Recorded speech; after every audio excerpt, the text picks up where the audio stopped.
नमस्कार। SBT news में आपका स्वागत है। पेश है 14 अगस्त 2026 शुक्रवार शाम 7:15 राजस्थान की बड़ी खबरें। प्रधानमंत्री नरेंद्र मोदी ने शुक्रवार को विभाजन विभीषिका स्मृति दिवस पर बंटवारे के पीड़ितों और उससे बचे लोगों को याद किया। उन्होंने देश के बंटवारे से हुए भारी मानवीय दुख को याद करते हुए उन लोगों की तारीफ की जिन्होंने उस सदमे से उबरकर अपनी जिंदगी को फिर से संवारा।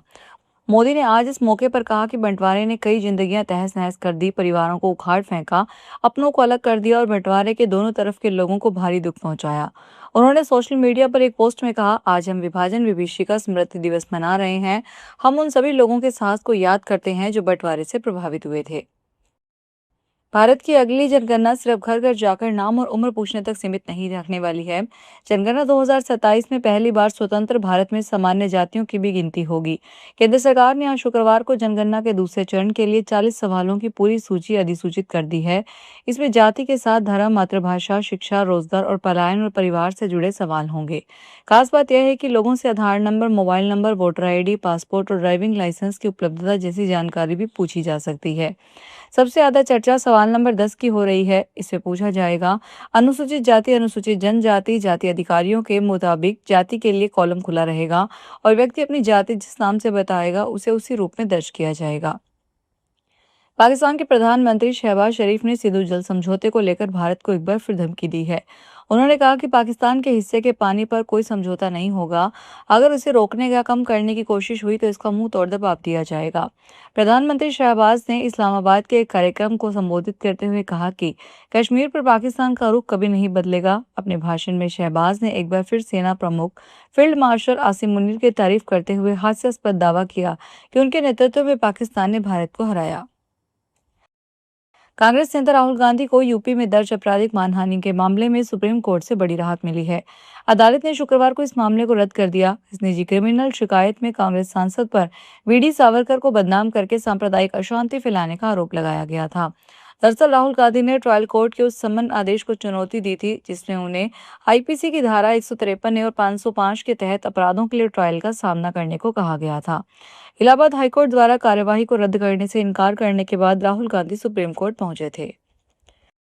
स्वतंत्रता दिवस पर इस बार 23 जिला मुख्यालयों पर मंत्री ध्वजारोहण करेंगे। राज्य स्तरीय स्वतंत्रता दिवस समारोह बीकानेर में होगा, जहां सीएम भजनलाल शर्मा ध्वजारोहण करेंगे। वहां जिला स्तरीय स्वतंत्रता दिवस समारोह में सबसे ज्यादा निगाहें अलवर पर रहेगी। यहाँ वन मंत्री संजय शर्मा ने जिस कलेक्टर के खिलाफ गंभीर आरोप डालकर 12 अगस्त को धरना दिया था, स्वतंत्रता दिवस समारोह में उसी के साथ मंच साझा करना होगा। सावन माह के शुक्ल पक्ष की दूज पर शुक्रवार को रामदेवरा में बाबा रामदेव की पावन समाधि के दर्शन के लिए श्रद्धालुओं का सैलाब उमड़ पड़ा।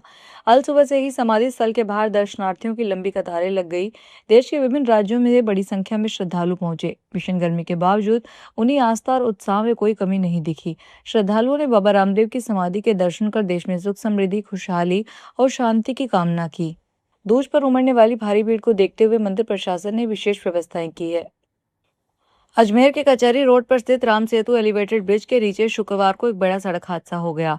बयावर से अजमेर आ रही राजस्थान रोडवेज की बस अनियंत्रित होकर ब्रिज के पिलर से जा टकराई।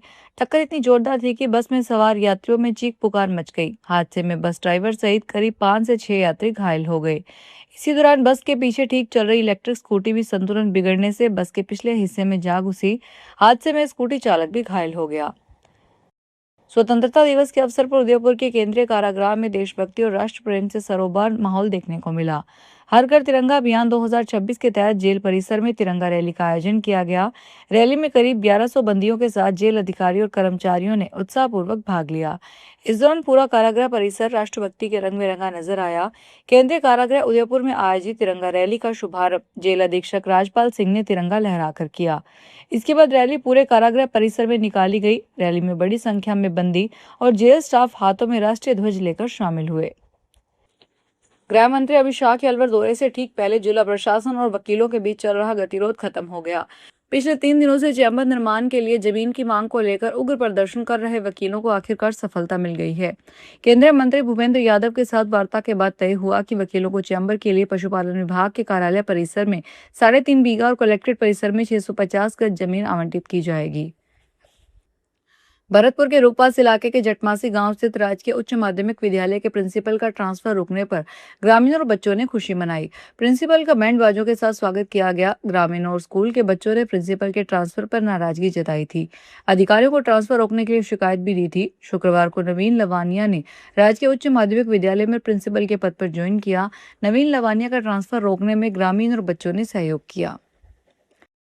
बीकानेर में राज्य स्तरीय स्वतंत्रता दिवस समारोह में मुख्यमंत्री भजनलाल शर्मा के पहुंचने से पहले पुलिस ने श्री डूंगरगढ़ के 4 युवा नेताओं को नजरबंद कर दिया। इसमें कांग्रेस नेता हरिराम बाना, आरएलपी नेता डॉक्टर विवेक माजरा और माकपा नेता मुकेश जानी शामिल हैं। यूथ कांग्रेस के विधानसभा अध्यक्ष संतोष कुदारा को भी पुलिस साथ ले गई। श्री डूंगरगढ़ में ट्रॉमा सेंटर की मांग को लेकर चल रहे आंदोलन के बीच इन नेताओं को डिटेन किया गया ताकि मुख्यमंत्री कार्यक्रम में कोई हंगामा न हो। धौलपुर में चंबल नदी का जलस्तर लगातार गिरने से नदी किनारे बसे ग्रामीण क्षेत्रों में राहत की स्थिति बनी हुई है। बुधवार शाम 130 मीटर तक पहुंचा जलस्तर शुक्रवार सुबह घटकर 126 मीटर दर्ज किया गया, यानी उच्चतम स्तर से करीब 3.30 मीटर की गिरावट आई। पानी की आवक कम होने के साथ नदी में बहाव भी घट रहा है। जलस्तर में गिरावट से आसपास के क्षेत्रों में बाढ़ जैसे हालात का खतरा फिलहाल टल गया है। हालांकि प्रशासन स्थिति पर लगातार नजर बनाए हुए है। जालौर में बगोड़ा जालौर रोड पर भारतमाला टोल प्लाजा के पास हुए हादसे में बाइक सवार 3 युवक घायल हो गए। यह घटना 2 बैलों की लड़ाई के दौरान हुई, जब वे अचानक बाइक की चपेट में आ गए।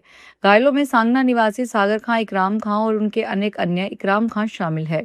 इनमें से इकराम खां की हालत गंभीर बताई जा रही है। तीनों युवक बाइक पर बगोड़ा की ओर जा रहे थे। इसी दौरान सड़क पर 2 बैल आपस में लड़ रहे थे। लड़ते हुए वे अचानक बाइक के सामने आ गए, जिससे बाइक बेकाबू होकर सड़क पर गिर गई और तीनों युवक घायल हो गए।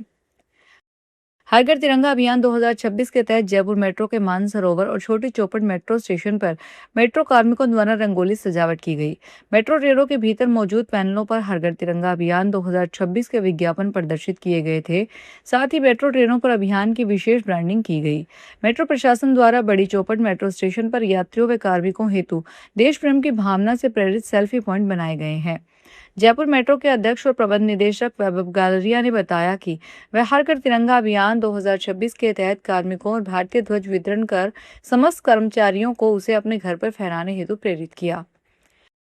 दिल्ली पुलिस की स्पेशल सेल को बड़ी सफलता हाथ लगी है। पुलिस ने कुख्यात टिल्लू ताजपुरिया, कौशल चौधरी और गुरविंदर बाबा गिरोह के 3 सक्रिय शूटर को गिरफ्तार किया है।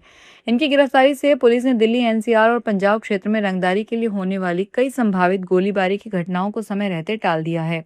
पुलिस ने बदमाशों के कब्जे से 2 सेंटीमीटर ऑटोमेटिक पिस्तल और 11 कारतूस बरामद किए।